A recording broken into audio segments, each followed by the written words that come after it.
show. Now let's talk about something else that's heating up in Washington, and it relates to TV's most famous bounty hunter, Dwayne Dog Chapman, who's making headlines again. We know that Dwayne Dog Chapman is hoping to strike a deal in an effort to avoid extradition to Mexico to face charges stemming from his capture of convicted rapist Andrew Luster there 3 years ago.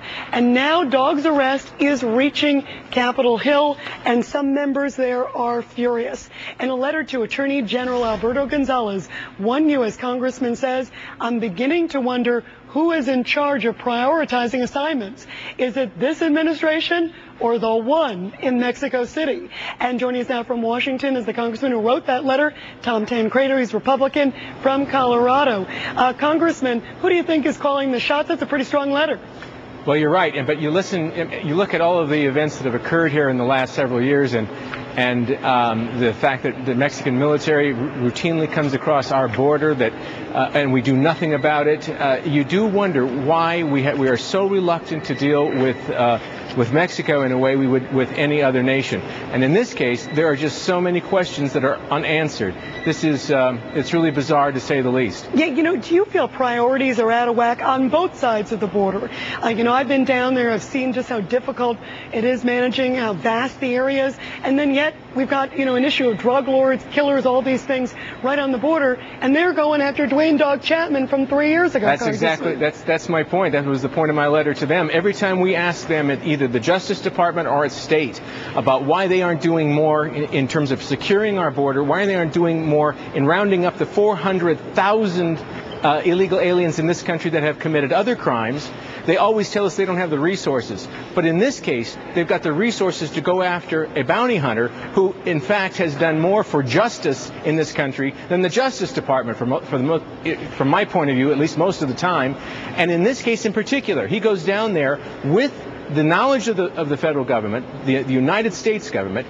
He goes down there and works with the Mexican police in arresting this guy who is, 86 rapes, right?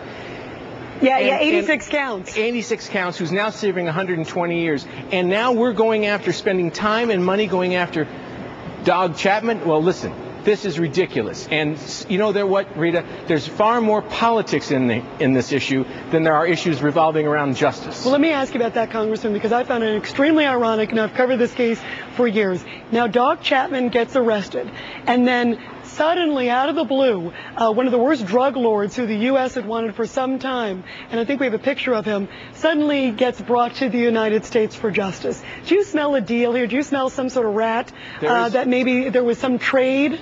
I think there's more to this story than just what was printed originally. You bet there's other things here.